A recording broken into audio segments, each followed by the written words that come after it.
Hello बच्चों, मैं पवन Badgujar Shyam classes कक्षा 12 बायोलॉजी। आज कल हम हमारे पिछली कक्षा में परागण का कुछ टॉपिक रह गया था। आज उस टॉपिक को हम पूरा करेंगे।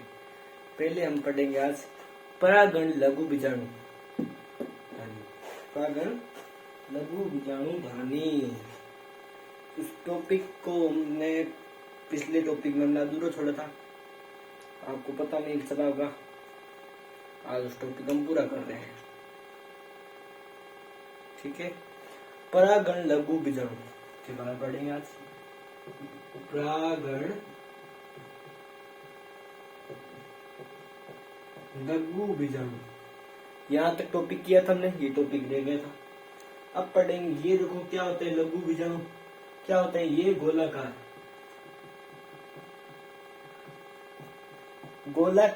एक सूक्ष्म संरचना होती है, एक सूक्ष्म संरचना होती है।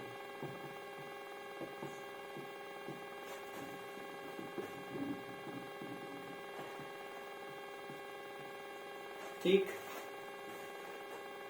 सूक्ष्म संरचना होती है।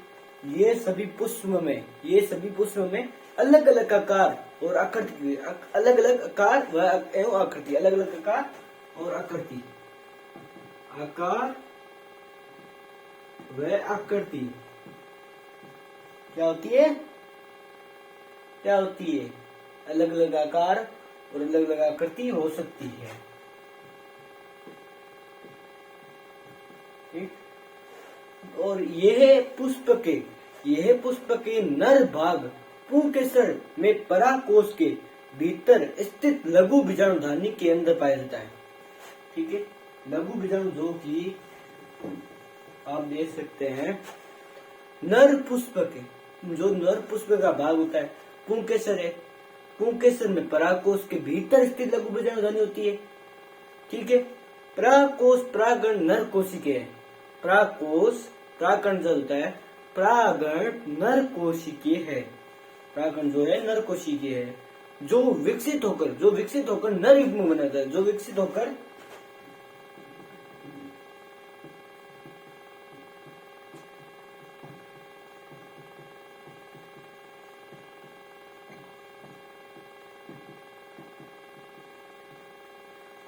नर युग्म बनाता है। सीधी सिंपल बात है। ठीक है, और ये परागकोश में बनते हैं, ये सब नर युग्म कहाँ बनते हैं, परागकोश में बनते हैं।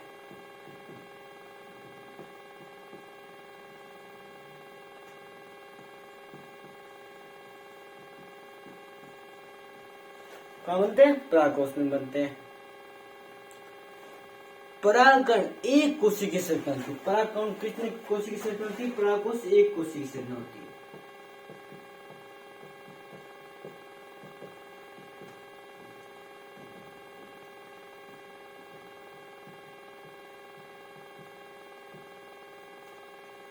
परागकोश कितनी कोशिका की संरचना होती है, एक कोशिका की संरचना होती है।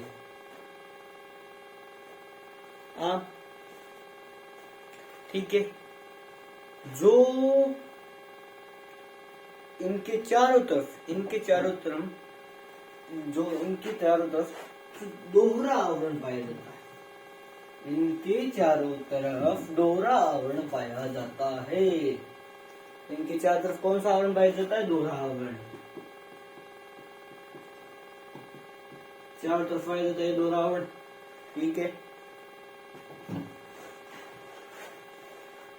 परागण की संरचना दो मुख्य परत से होती है। कौन सी दो मुख्य परत से होती है, बाहरी आवरण और आंतरिक परत।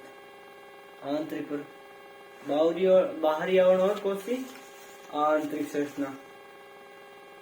ठीक है, बाहरी और आंतरिक। बाहरी आवरण क्या होता है, इसे एग्जाइन कहा जाता है। बाहरी आवरण को क्या कहते हैं हम, बाहरी आवरण को इंग्लिश में हम क्या कहते हैं, एग्जाइन। इसे हम एग्जाइन कहते हैं। ये एक मोटी बहुस्तरीय दीवार है, जो परागण के यांत्रिक क्षति, निर्जलीकरण और रोगजनक से बचाता है। जो विभिन्न प्रकार का रसायन होते हैं, इनके अंदर विभिन्न प्रकार के एक्साइन और विभिन्न प्रकार के रसायन होते हैं जो परागण और पराग नलिका का विकास करते हैं, जो परागण और पराग नलिका का विकास करते हैं।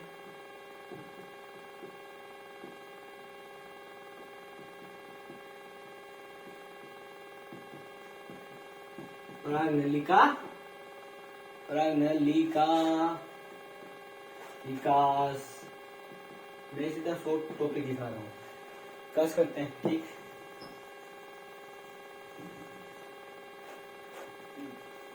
और अगला नेक्स्ट टॉपिक कौन सा रहेगा हमारा? क्या नेक्स्ट टॉपिक क्या है इसका? आंतरिक परत है क्या? आंतरिक परत क्या होती है? आंतरिक परत क्या होती है बताओ बच्चों, आंतरिक परत क्या होती है? आंतरिक परत क्या होती है बताओ बच्चों, आपको पता होना चाहिए आंतरिक परत। मैंने पिछले टॉपिक में आपको कुछ बताया था आंतरिक परत क्या होती है, क्या बारे मैंने कुछ बताया था आंतरिक परत के बारे में। क्या होती है आंतरिक परत? आंतरिक परत क्या होती है? एक परिपक्व के परागण के चारों तरफ दोहरी भित्ति पाई जाती है। एक परिपक्व परागण के, एक परिपक्व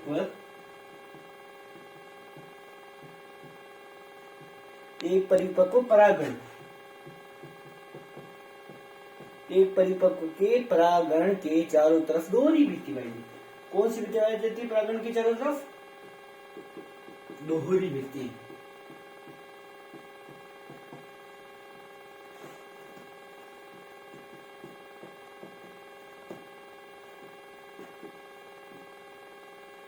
दोहरी भित्ति पाई जाती है। ठीक है, आंतरिक परत शॉर्ट टॉपिक है। ठीक, अब हम पढ़ेंगे बाह्य चोल। बाह्य चोल क्या है हमारा?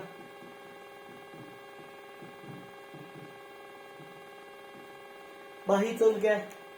ये परागण के चारों तरफ स्थित बाहरी परत है।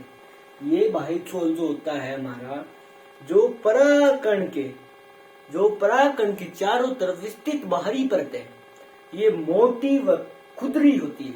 ये क्या होती है? मोटी व खुरदरी, मोटी एवं खुरदरी परत है।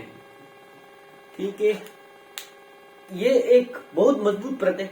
मजबूत है ये, बहुत मजबूत है ये परत हमारी, मजबूत परत में आती है, कठोर परत में आती है। ठीक है, ये बहुस्तरीय होती है। ये भी टॉपिक स्पष्ट है। बहुस्तरीय परत है। ये एक विशेष प्रकार के रसायन से मिलकर बनती है। कौन सा रसायन है? मैंने आपको पिछली कक्षा में बताया था, स्पेरोपोलिन नामक। कौन सा रसायन से बनती है बाह्य चोल परत? स्पेरोपोलिन नामक।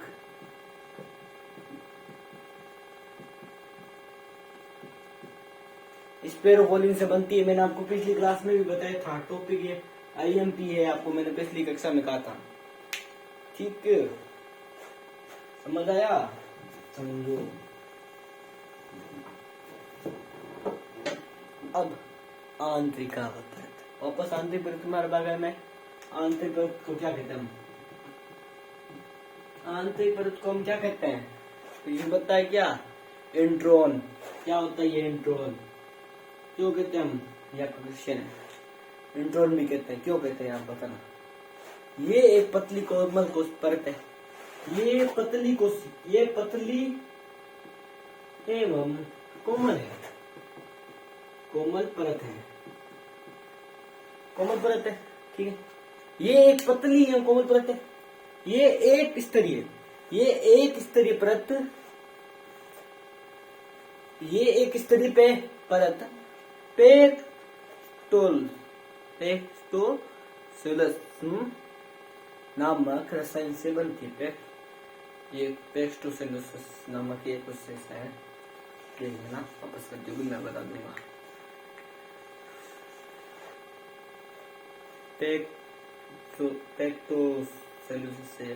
पेक्टोसेलस परत नामक है, इससे मिलकर नामक बनती है। ठीक, ये पराग नलिका के विभिन्न टॉपिक आप याद करो। जो कि ये सारे टॉपिक बोर्ड के इम्पोर्टेंट टॉपिक है, मैं इसलिए टॉपिक सारे करा रहा हूँ आज।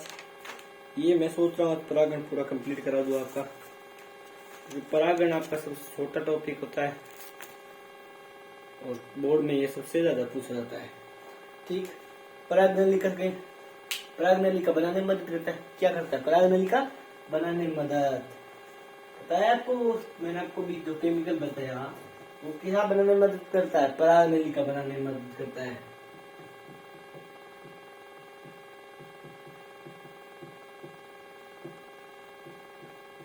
मदद करता है। ठीक है, अंतःचोल। अंतःचोल क्या है? मैं सीधा टॉपिक बताता हूँ आपको। अंतःचोल क्या है? अंतःचोल क्या है? ये परागण के चारों तरफ स्थित आंतरिक परत है। क्या? ये परागण के चारों तरफ स्थित आंतरिक परत है। आंतरिक परत है, आंतरिक परत है। ठीक है, ये एक स्तरीय परत है। एक स्तरीय मैंने बता दिया।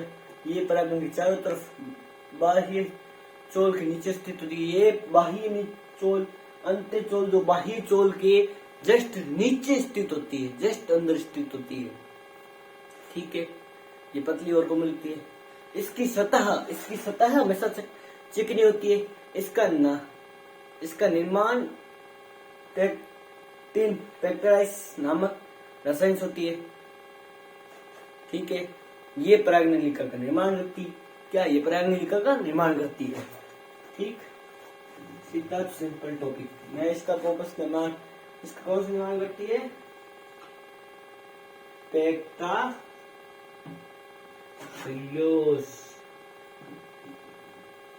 से निर्माण होती है। ठीक है, ठीक।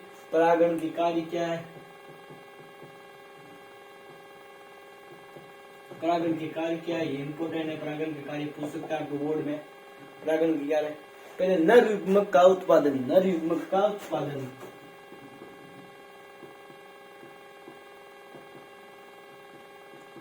नर युग्मक का उत्पादन ये परागण के प्राथमिक कार्य है। ये परागण का प्राथमिक कार्य है। शुक्राणु अंडाणु के साथ मिलकर बीज रहता है। शुक्राणु अंडाणु के साथ मिलकर बीज रहता है। लिखने की जरूरत नहीं है, मैं आपको सीधा समझाते रहा हूं। फिर परागण है। ये परागण हवा, पानी या जानवरों के द्वारा एक फूल से दूसरे फूल के जाना है। हवा से भी जा सकता है। कोई मधुमक्खी अगर किसी पुष्प पे बैठ कर उसके परागण को दूसरे पुष्प पर ले जाती है, उससे भी परागण हो सकता है। आपको पता ही है। अगर इसका नेक्स्ट टॉपिक हमारा क्या है, हमारा आपको बताना चाहिए।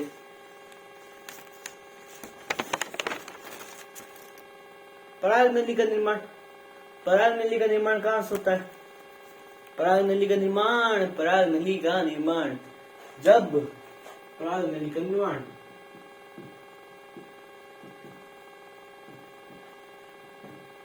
परागनली का निर्माण जब परागण वर्तिकाग्र पर गिरता है। जब परागण वर्तिकाग्र पर गिरता है, ये हमारा जो परागण है हमारा, ये वर्तिकाग्र पर गिरेगा। क्या? वर्तिकाग्र पर गिरेगा। वर्तिकाग्र पर गिरेगा परागण हमारा। वर्तिकाग्र पर गिरते ही तो ये अंकुरित होकर लंबी ट्यूब जैसे परागनली कहते हैं, वो बनाता है। परागनली अंडाशय तक बढ़ती है। परागनली अंडाशय तक बढ़ती है और अंडाणु तक पहुंचती है। ठीक, उसके पश्चात निषेचन होता है। परागनली के अंदर जब निषेचन होता है तो शुक्राणु अंडाणु से मिलकर उसे ही हम निषेचन कहते हैं। ये हमारा परागण आज पूरा टॉपिक समाप्त हो गया। अब इसका आगे का टॉपिक कल पढ़ाएंगे। ठीक है, धन्यवाद। आज की क्लास कैसी लगी हमें कमेंट करके बताएं।